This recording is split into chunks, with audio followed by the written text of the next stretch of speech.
सबसे पहले आप सभी का धन्यवाद। आपने मेरी सभी कहानियों को इतना पसंद किया।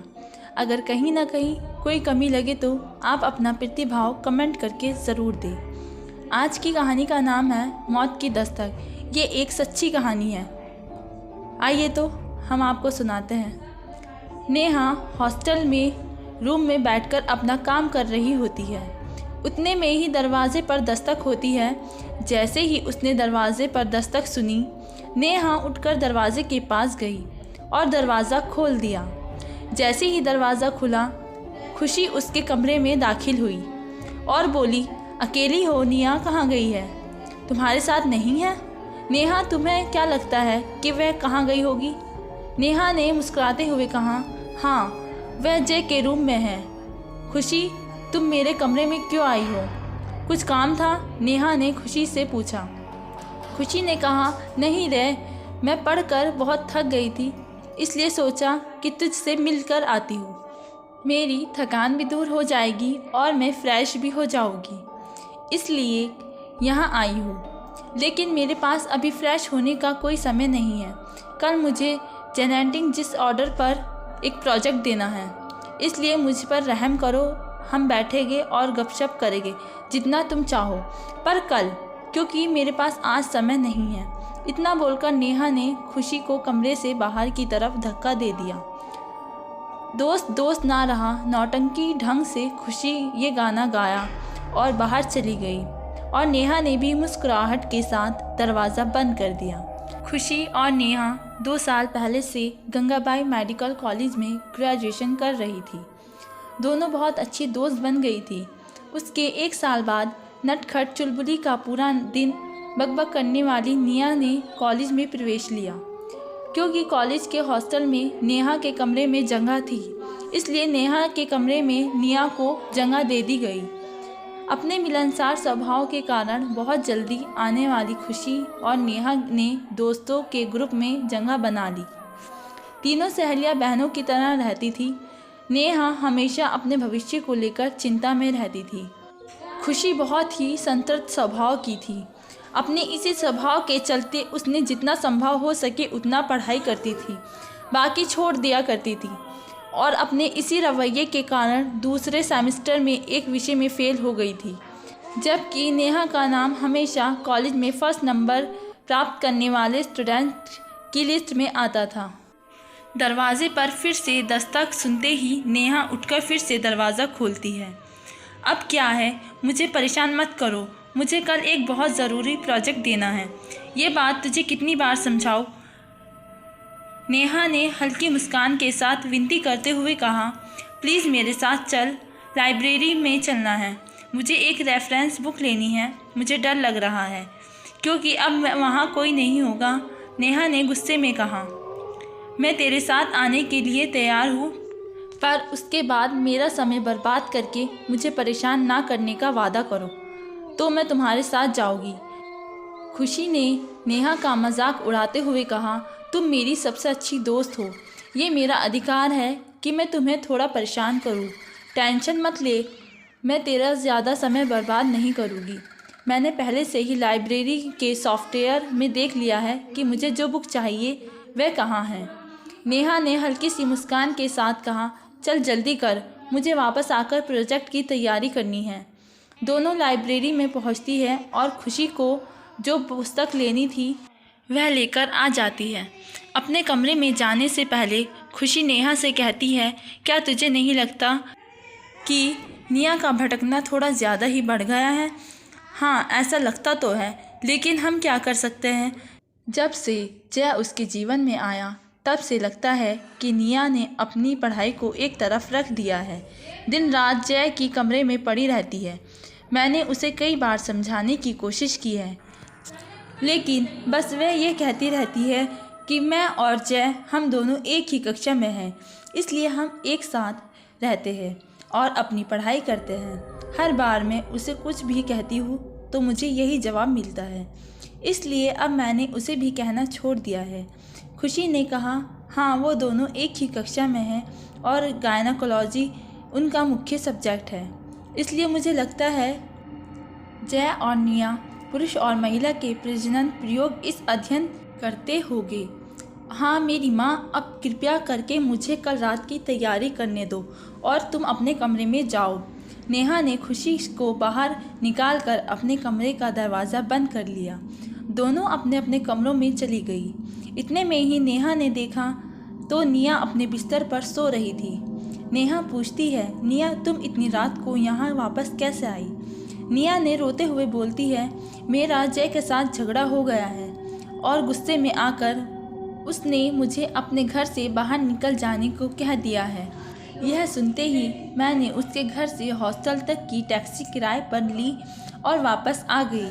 नेहा जाती है और उसके पास बैठ जाती है और उसे दिलासा देते हुए कहती है, फिर भी इतनी रात को ऐसे कदम उठाना बेवकूफ़ी है।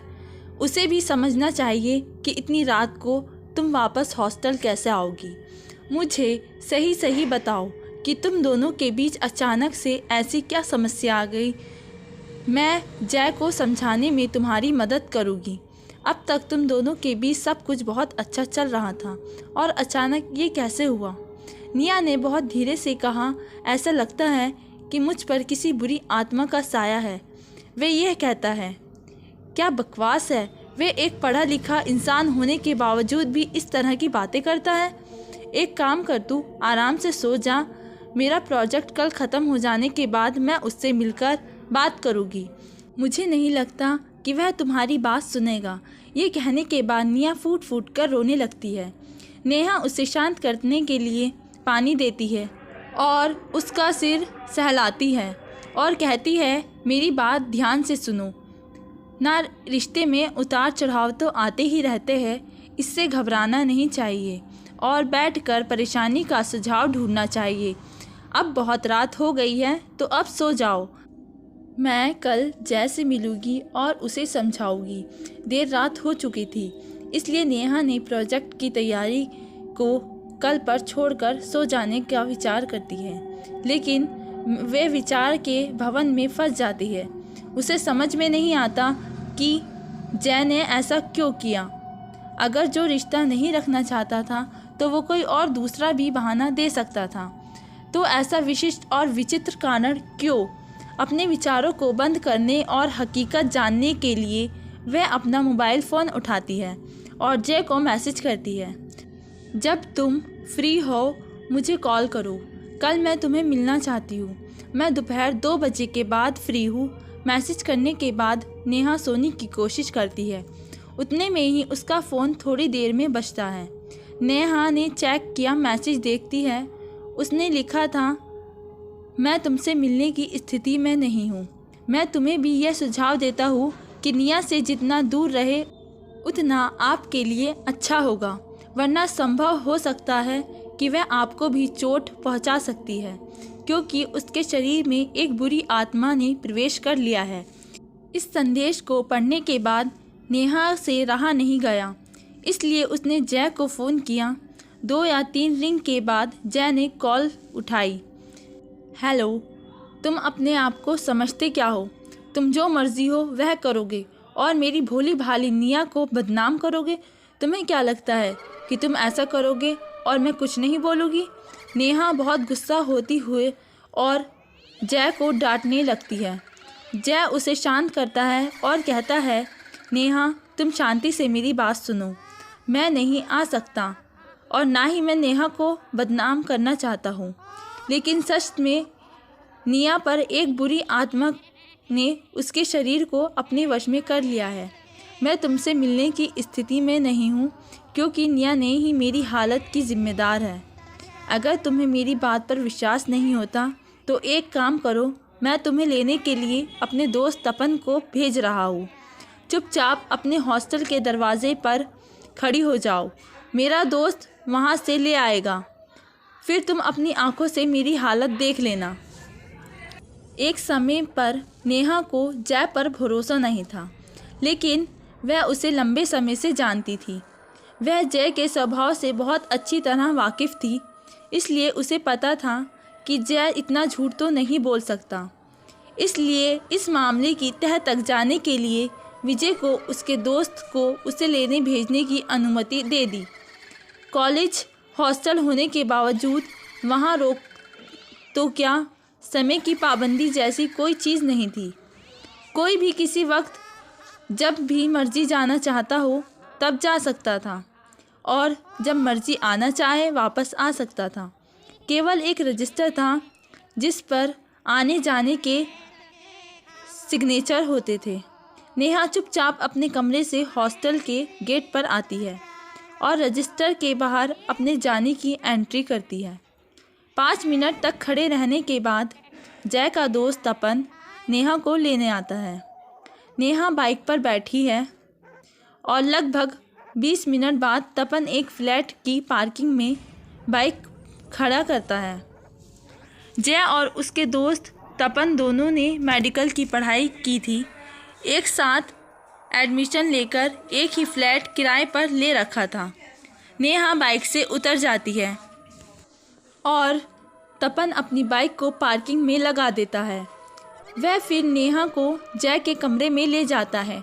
अपनी आंखों के सामने जय की हालत देखकर नेहा की आंखें फटी की फटी रह जाती है और उसके होश उड़ जाते हैं। जय के चेहरे पर नुकीली नाखून के निशान थे। ऐसे गहरे निशान थे और वह निशान काफ़ी ताज़ा थे। इसके अलावा गले के हिस्से पर भी निशान थे। गले पर का निशान किसी ने काट लिया हो ऐसा लग रहा था, जिससे खून बह रहा था। जय के ज़ख्म देखकर तपन ने थोड़ी बहुत पट्टियाँ भी बांध दी थी। जय की हालत देखकर नेहा कुछ देर के लिए कुछ नहीं बोल सकती थी। थोड़ी देर के बाद नेहा कहती है, तुम्हारी ऐसी हालत, ये सब कैसे हुआ? जय दर्द से कहरा कर बोलता है, नेहा मैं तुम्हें सब कुछ बताना चाहता हूँ। जय सहारे की मदद से बिस्तर पर बैठने की कोशिश करता है। तपन उसकी मदद करता है। नेहा भी उसके पास बैठ जाती है और कुर्सी पर बैठ जाती है। जय बात करना शुरू करता है, कल शाम को कॉलेज ख़त्म होने के बाद हम दोनों मेरे घर पर आ गए थे। दिन भर लैब में काम करते हुए थक गए थे, तो इसलिए हम दोनों ने आकर शावर लिया। फिर मैंने देखा कि निया थोड़ी परेशान लग रही थी, तो मैंने उससे पूछा कि क्यों आज तुम मुझे थोड़ी परेशान लग रही हो। निया ने जवाब में कहा, कुछ नहीं, ऐसी कोई बात नहीं, लेकिन मुझे आज थोड़ा सिर दर्द है तो मैं सो जाती हूँ, शायद इससे कुछ फ़र्क पड़ जाए। निया बेडरूम में सोने चली जाती है।